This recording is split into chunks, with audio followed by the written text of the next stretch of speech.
Sejam bem-vindos, estudantes e estudantas, a mais uma aula do canal do professor Vitor Sanches, Biologia, entre outras coisas. E hoje a gente vai falar sobre um assunto bastante importante para a vida das pessoas atualmente, que são os métodos contraceptivos. A gente tem que lembrar aí que os métodos contraceptivos, como por exemplo a pílula anticoncepcional, foram responsáveis por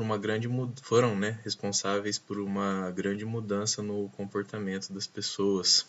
Isso ocorreu por volta da década de 60, onde, devido ao desenvolvimento e à melhora dos métodos contraceptivos, em particular a pílula anticoncepcional, as mulheres conseguiram uma liberação desse papel quase que antes era único delas de ser mãe, né?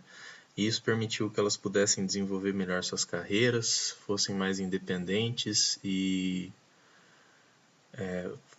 desenvolvessem outros papéis que antes eram impossíveis na sociedade, né? Então os métodos contraceptivos são bastante importantes por causa disso, além de possibilitar que as pessoas possam ter relações sexuais por recreação e não mais exclusivamente por reprodução, certo? É sempre importante deixar claro para vocês que a intenção aqui não é incentivar a relação sexual, porque tem que ficar claro que vocês saibam que a única forma que é 100% certeza que vocês não correrão risco nem de uma gravidez indesejada e nem de se contaminar com uma doença sexualmente transmissível é não fazer sexo, tá? Todas as outras formas são passíveis de falha e podem levar vocês a uma gravidez indesejada ou a contrair uma doença sexualmente transmissível. Então, a única forma que tem 100% de certeza que isso nunca vai acontecer é a abstinência, certo? Bom, levando isso em consideração, se você decidiu que ainda assim você vai ter uma vida sexual ativa, algumas responsabilidades vêm junto. Entre essas responsabilidades é não ter um filho se você não tem condições psicológicas, sociais para cuidar dele, né? Ou se você não deseja ter um. E cuidar da sua saúde para que você não adquira uma doença sexualmente transmissível, que em alguns casos pode ser bastante grave e pode levar inclusive à morte. Certo? Então, para que vocês saibam como reduzir o risco dessa gravidez indesejada e como reduzir o risco de que vocês adquiram algumas doenças, esse assunto, métodos contraceptivos, ele é obrigatório no ensino médio, tá?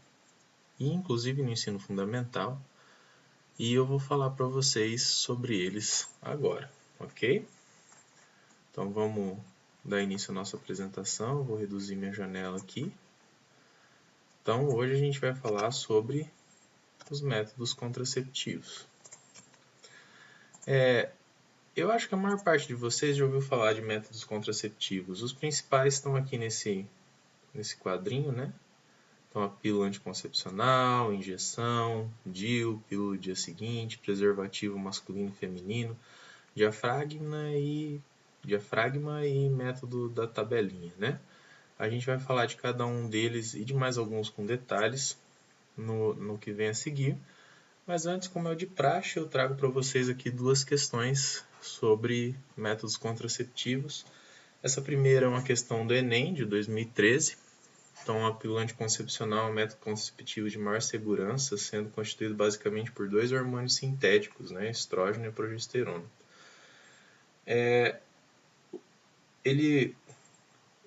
Dei uma lida nesse exercício, a gente precisa analisar esses gráficos e vocês precisam me dizer qual desses gráficos seria de uma mulher que faz uso de métodos contraceptivos, certo? Então escolha aí uma alternativa, anota e segue com a aula. Depois que você assistir a aula, você deixa um comentário lá se você acertou ou não essa questão, tá? A outra questão é essa. Então, dos métodos contraceptivos, qual deles que evita a transmissão de infecções sexualmente transmissíveis? DIU, pílula do dia seguinte, diafragma, camisinha ou coito interrompido? Qual deles? Anota aí a sua resposta e a gente já volta a essas questões no final da aula, certo? Bom, então aqui estão os principais métodos contraceptivos, né? Pílula anticoncepcional, injeção, DIU, pílula do dia seguinte, preservativo masculino e feminino, diafragma e método de tabelinha. Vamos começar a falar das camisinhas, né? Primeiro a camisinha masculina. É um método de barreira, ou seja, ele não deixa que o espermatozoide chegue ao óvulo com uma barreira física, tá? Evita o contato direto do pênis e a vagina, e por isso ele é capaz de proteger contra DSTs. Somente as camisinhas protegem contra DSTs, tá? Somente a abstinência e as camisinhas protegem contra DSTs. Inclusive, DSTs não são transmitidas apenas na penetração. A camisinha ela é uma opção, inclusive, para outras modalidades de sexo que não envolvam a penetração, como sexo oral, ou como um, como se pode dizer, um encontro um pouco mais quente, que mesmo sem ter penetração, acaba tendo um contato mais íntimo dos órgãos sexuais, né? Elas protegem contra DSTs, elas são simples de colocar, elas são fáceis de carregar, você pode ter na sua carteira ou na sua bolsa, né? Só tomar cuidado para não ficar em altas temperaturas ou ficar pressionando, né? Na carteira, às vezes o homem tem o costume de colocar a carteira no bolso de trás da calça e senta em cima, isso pode acabar danificando. E ela não interfere nos níveis hormonais de quem usa, né? Não vai mexer com hormônio, não tem efeito colateral. Algumas pessoas são alérgicas ao látex, que é a principal composição, mas existem camisinhas antialérgicas para resolver esse problema, feito de outros materiais, como celulose, por exemplo, e aí não vai ter problema de alergia, né? Tem que se tomar cuidado para abrir o invólucro, né? Então esse invólucrozinho que às vezes a pessoa tem a tendência de morder aqui no canto para abrir, isso pode perfurar a camisinha, o que vai ser um problema, porque ela tem que estar íntegra para te proteger, certo? E deve ser colocado da maneira correta. Qual que é a maneira correta? Então você segura a ponta, né? Tem uma bolsinha ali que vai guardar o sêmen ejaculado e se desenrola ela ao longo do pênis, certo? Essa é a maneira correta de se colocar uma camisinha masculina. A camisinha feminina também é um método de barreira, evita o contato direto do pênis com a vagina. Todas as outras coisas que valem para masculina valem para feminina e ela tem mais uma vantagem que é dar autonomia às mulheres. Então é muito comum, né, ter campanhas para falar para a mulher que ela tem que pedir para o parceiro usar preservativo e etc. Com a camisinha feminina, o preservativo feminino, isso deixa de ser uma necessidade. Inclusive, o preservativo feminino pode ser colocado antes da relação sexual, horas antes, tá?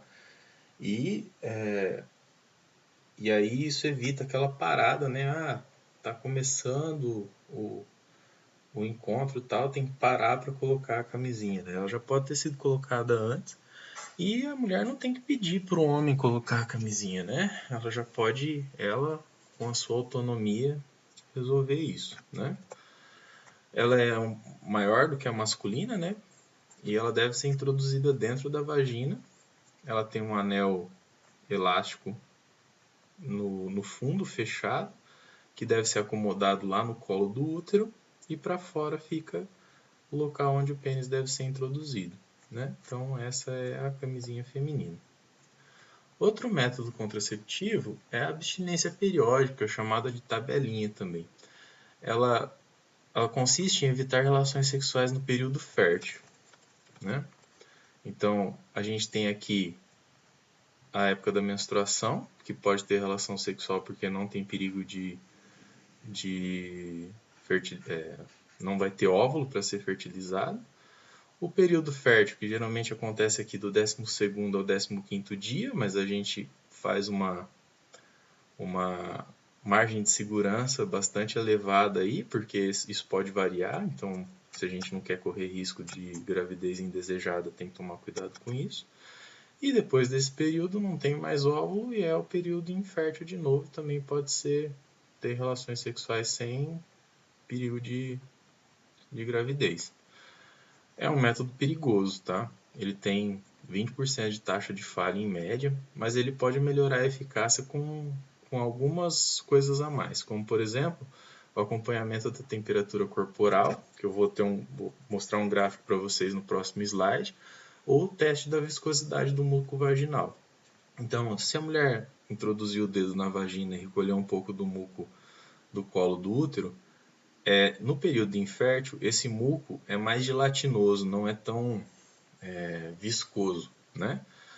Quando no período fértil, durante a ovulação, esse muco fica mais viscoso, né? E isso mostra para a mulher que ela está no período fértil.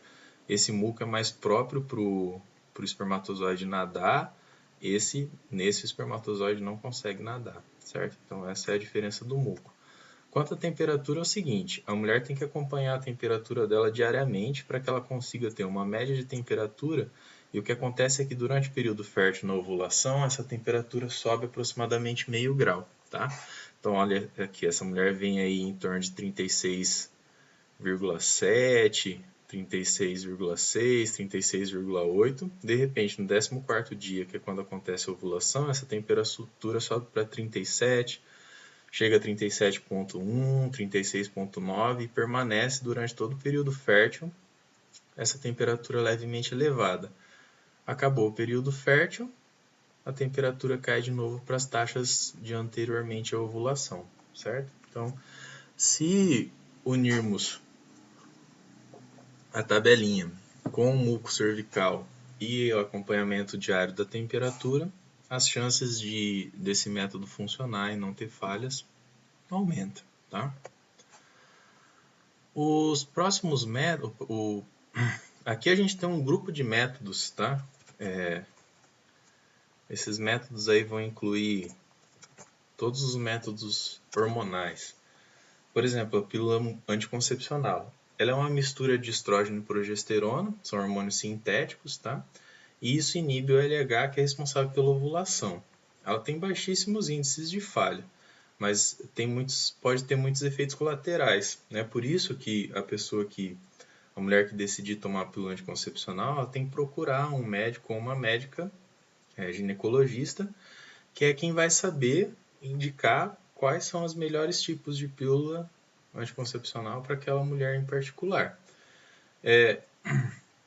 As pílulas podem ter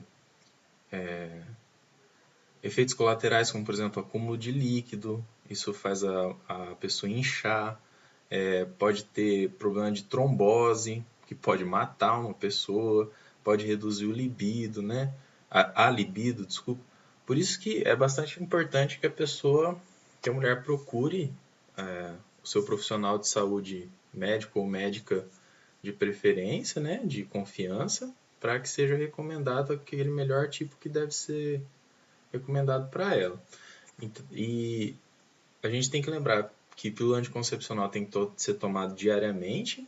Geralmente algumas têm uma pausa, que é quando acontece a menstruação. Outras não têm essa pausa e aí não tem a menstruação.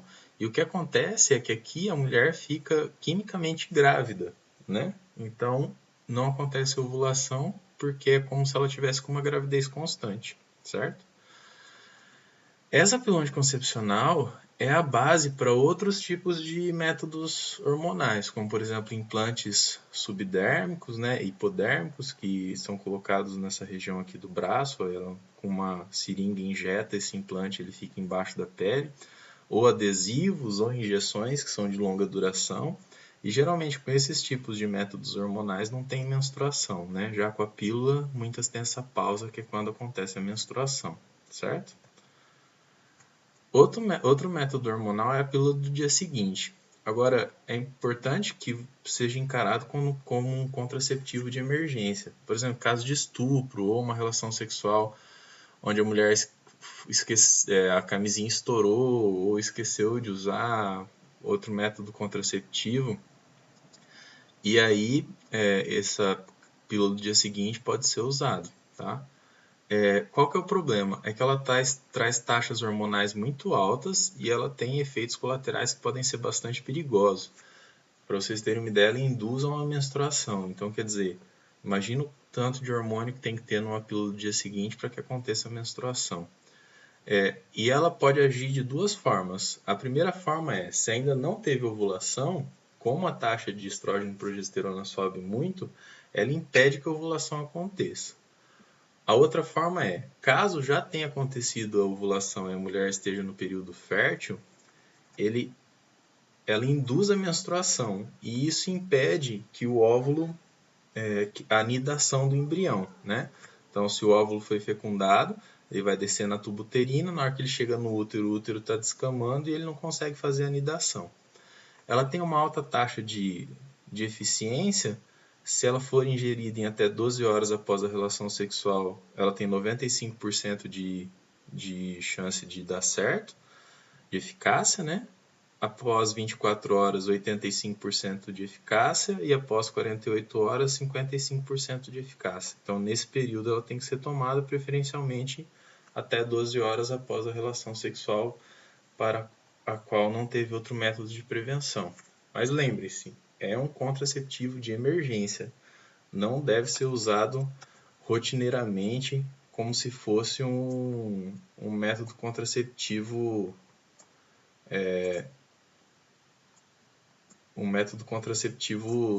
normal de rotina, tá? Ela é muito forte, né? Tem uma taxa hormonal muito alta. Então, cuidado com isso, tá? O DIU, ou dispositivo intrauterino, é uma pequena peça de plástico que é recoberta com cobre e ela é colocada por um médico ou uma médica dentro do útero da mulher. Geralmente ela é indicada para mulheres que já tiveram filhos, mas pode ser usado por mulheres que não tiveram filhos ainda. É melhor que mulheres que tiveram filhos porque o colo do útero está mais aberto e mais fácil de passar para ser instalado, né? Ele requer consultas periódicas para ver se está bem instalado e funcionando normalmente. O cobre mata os espermatozoides, então isso aqui de cobre, os espermatozoides chegam e morrem, porque o cobre é tóxico para os espermatozoides. E além disso, se algum espermatozoide passar e não for impedido por essa barreira aqui de entrar na tuba uterina e encontrar o óvulo na tuba uterina, o DIU não deixa que o embrião faça anidação aqui no útero e ele vai acabar saindo com a menstruação, tá?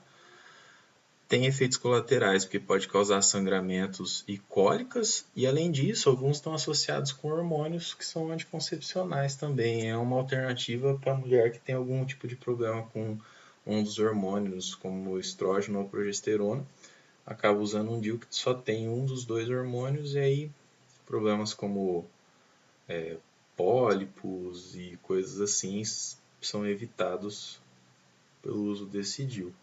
Mas ele também pode falhar, e tem inclusive um caso que ficou bastante famoso ano passado, porque o bebê nasceu, a mulher engravidou e ela tinha um DIU, né? E o bebê deve ter passado a gestação brincando com o DIU, porque quando ele nasceu, ele estava segurando o DIU em uma das mãos, então devia ser o brinquedo, né? A companhia dele enquanto no desenvolvimento aí da gestação.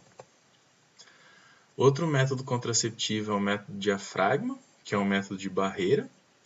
Ele é um capuz flexível que deve ser colocado no colo do útero e bloqueia a passagem dos espermatozoides. Ele tem que ter um tamanho exato da vagina e do colo do útero da mulher. Por isso, para se usar o diafragma, a mulher deve procurar seu ou sua ginecologista, né, o médico ou a médica que a atende, e ele vai fazer as medidas do colo do útero e vai fazer a receita do diafragma. Ele deve ser usado em associação com espermicida e deve ser retirado 6 horas após a relação sexual. Então deve ser lavado e pode ser usado novamente.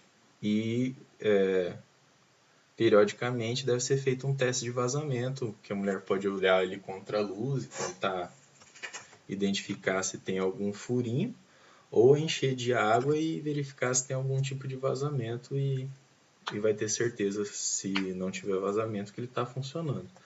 Então, como que funciona? Deve ser passado o espermicida na borda, então ele é dobrado e introduzido na vagina e se adapta ao colo do útero. E aí ele tem a barreira e, além disso, o espermicida age matando os espermatozoides que possam aparecer. Vantagens, de novo, a autonomia da mulher, decidir quando ela quer engravidar ou não, e pode ser colocado muito antes da relação sexual, o que não teria a quebra de clima, né, para colocar a camisinha, que é bastante falado. Agora a gente passa para os métodos de esterilização, tá? Não é mais contraceptivo. A partir desse tipo de procedimento, a pessoa se torna incapaz de ter filhos. Então, a decisão por esse tipo de método tem que ser da pessoa, com o seu parceiro ou parceira, e tem alguns requisitos, inclusive legais, para que, por exemplo, o SUS faça isso, como, por exemplo, ter tido pelo menos 2 filhos, esses 2 filhos ter pelo menos mais de 2 anos, né? Porque ele tem que ser encarado como um método irreversível. Pode ser revertido?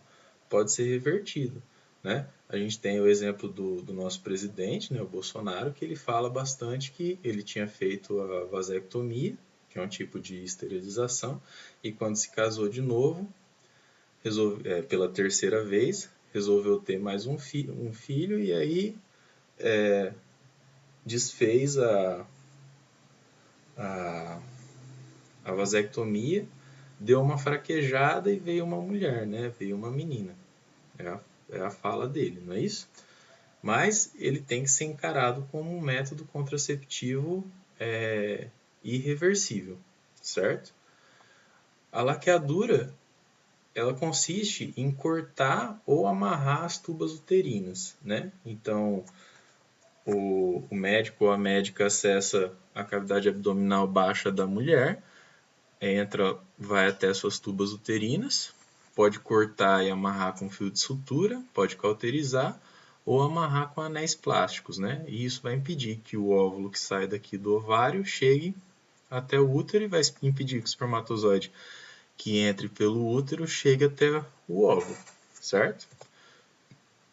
Com técnicas modernas atuais, isso costuma ser feito por videolaparoscopia, né? Então se introduz catéteres por pequenos furos no abdômen da mulher e se faz o corte, mas o método tradicional seria um corte mesmo, como se fosse uma cirurgia, abre o abdômen, o que expõe a mulher a riscos de infecção altos, né, por uma intervenção cirúrgica. Por isso que a vasectomia é encarado como um método de esterilização mais simples e ao qual deve ser dado preferência em relação à laqueadura. Por quê?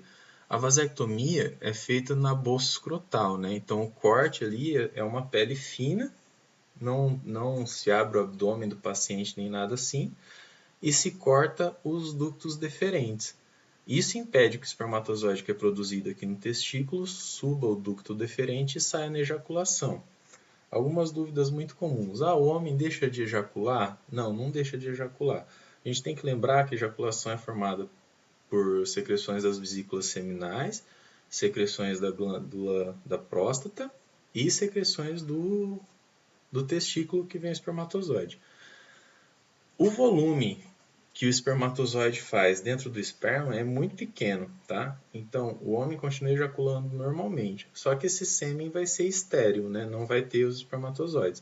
Mas vai ter as secreções da próstata e as secreções das glândulas seminais. Certo? Pessoal, era isso. Vamos ver agora os exercícios, né? Então, a pílula anticoncepcional é um dos métodos contraceptivos de maior segurança, sendo constituída basicamente de 2 hormônios sintéticos semelhantes aos hormônios produzidos pelo organismo feminino, o estrógeno e a progesterona, ou o estrogênio e a progesterona, depende de onde está escrito. Em um experimento médico, foi analisado o sangue de uma mulher que ingeriu ininterruptamente o comprimido desse medicamento por dia durante 6 meses. Que gráfico representa a concentração sanguínea desses hormônios durante o período do experimento? Então, ela está ingerindo diariamente um comprimido de estrógeno e progesterona, sempre com a mesma concentração desse hormônio. O que acontece? A concentração desses hormônios vão se manter constantes, certo? Então, olha lá, análise do gráfico, letra A, beleza? Próximo. Os métodos contraceptivos garantem a proteção contra a gravidez indesejada, apesar de prevenir a gravidez. Eles normalmente não garantem a proteção contra infecções sexualmente transmissíveis, as ISTs. Marque a alternativa que indica corretamente o nome de um método que garante a proteção contra IST. Camisinha, né, gente? Nenhum outro. Repito, nenhum outro previne contra ISTs ou DSTs. Só quem faz essa prevenção são as camisinhas, tanto a camisinha masculina quanto a camisinha feminina. Ok?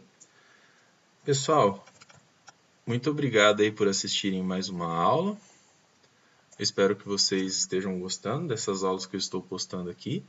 Se puderem, por favor, não deixem de se inscrever no canal e de curtir o vídeo. E se tiverem dúvidas, não se furtem de deixar as dúvidas aí nos comentários dos vídeos, ou para quem é meu aluno lá no Instituto, me perguntar pelo Moodle ou pelo WhatsApp. Eu estou à disposição de vocês, beleza? Um grande abraço a todos aí e se cuidem, fiquem em casa. Tchau, tchau.